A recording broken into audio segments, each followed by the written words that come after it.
Киім дененің жылылығын сыртқа, сырттың суығын денеге жібермейтін болсын. Сондықтан бала киімі жұмсақ, жеңіл нәрседен тігілу керек. Бала киімін үлкен кісілер киіммен бірге жууға жарамайды. Үлкен кісі киімінен бала киіміне бір нәрсе жууға мүмкін. Жеткен адам денесіне зиян келтірмеген нәрсе жас баланың денесіне зиян келтіруі оп-оңай. Баланың киімі қолпылдаған кең, денені қысып тұрғандай тарда болмасын, шақ болсын. Балаға биік өкшелі етік кигізу, белін белбеумен қысып тастау жарамайды. Жалпы айтқанда, бала киімі әдемі болсын деп емес, ыңғайлы болсын деп білу керек. Бөлу һәм бесік. Педагогика. Ғалымдары бала бөлуге атымен қарсы. Баланың дұрыс өсуіне, қаны жүруіне, асы сіңуіне кесел деп көп дәлелдер көрсетеді. Бұл дәлелдердің салмақты екендігіне талас жоқ. Бірақ қазақ тұрмысы көзінен қарағанда бөлуден безуге бола қоймас. Көшпелі абыр-сабыр тұрмыста бөлудің пайдасы да болып шығар. Әңгіме бөлей білуде.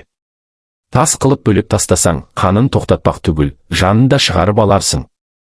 Саулығына зиян келтірмей бөлу туралы ой жүгірту үшін бесік хақында сөз қозғамай болмайды. Қазақ бесігі аса ұсталықпен жасалған нәрсе. Жөргегі, тартпалары, астындағы тесігі, шүмегі, түбегімен баланың таза, жинақ жатуына көп себепші. Бірақ әңгіме мұнда осы бесікке баланы қалай бөлу керек. Қазақ қатыны баланы жөргекке орап, бесікке екі жерден кеудеден бір, аяқ үстінен бір тас қылып таңып тастайды. Бұлай таңып тастау, әрине, балаға зиянды. Баланы бесікке бөлейтін болсақ, осы зияннан қалай құтыламыз? Маған мынадай бір ой келеді. Баланы екі жерден қысып, қан жүруіне кесел қылмас үшін тартпаны кеңейту жолын қарастыру керек. Менің ойымша тартпаны екеу қылмай, біреу қылсақ. Бірей қылғанда, баланың мойнынан аяғына жететіндей қылсақ. Енді тартпа демей-ақ, жабу дейік.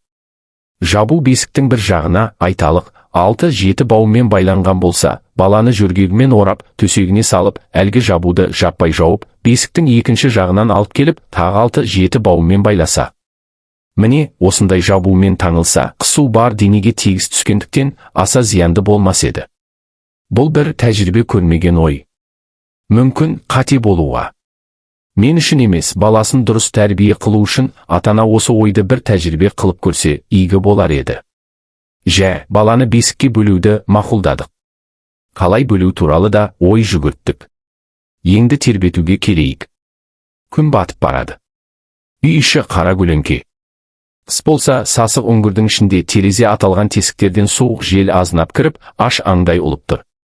Жаз болса, туырлықтың етегінен, шидің арасынан жыландай жүз бұралып, қоңыр жел кіріп, жолдасын жоғалтқан жандай мұңды, зарлы қоңыр бір әнге басады.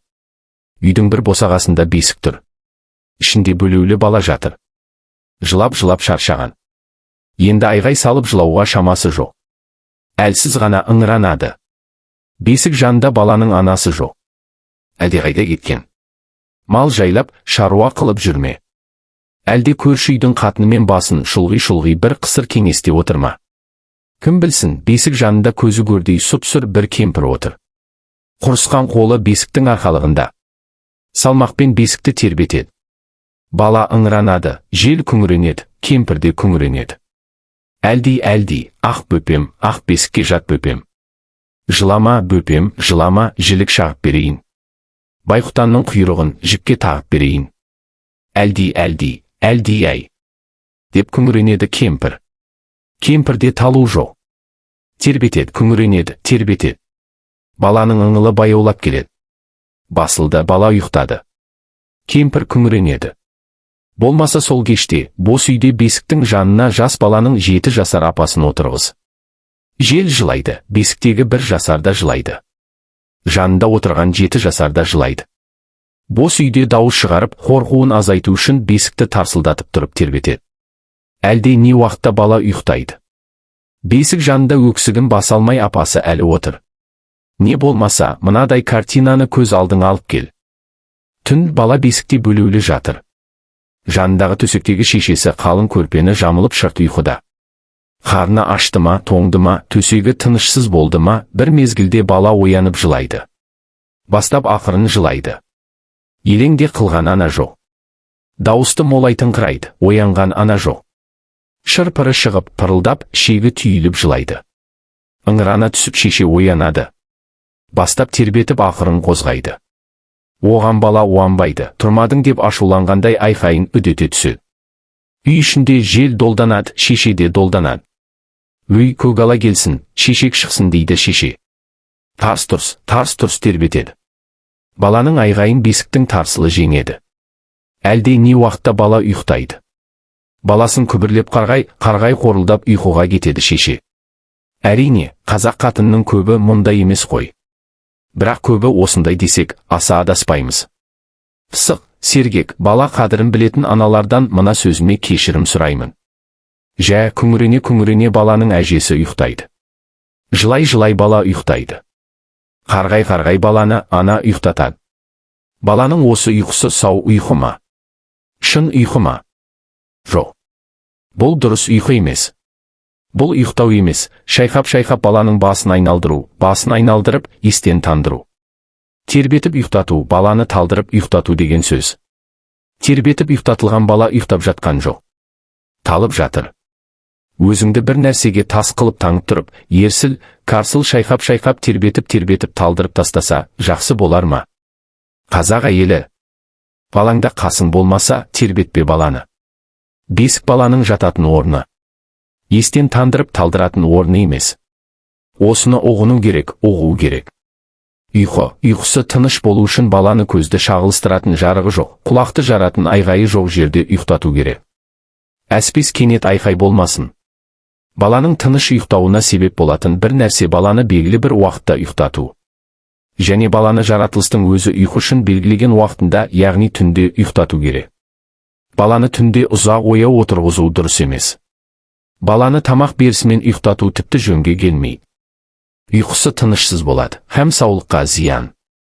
Тамаққа тоя сала ұйықтату біздің жалпы зиянды әдетіміз. Ұйықтағанда дененің мүшенің бәрі демалатын, тыншығатын уақытта, асқазанға сен тынықпа, мынау жеп ішкеніңнің бәрін сен қайнатып денеңе сіңіріп қойды тіпті жөнге келмейтін бір зорлық емес пе? Ол сорлы қайтсын, бұл қызметті атқара алмайды. Міне, осындайдан асқазан бұзылып, адамда неше түрлі аурулар пайда болады. Жас бала тіпті көп ұйықтайды. Жаңа туған бала ұйқыдан тамақ үшін ғана оянады. 24 сағат бір тәуліктің 20 сағатын ұйқымен оздырады.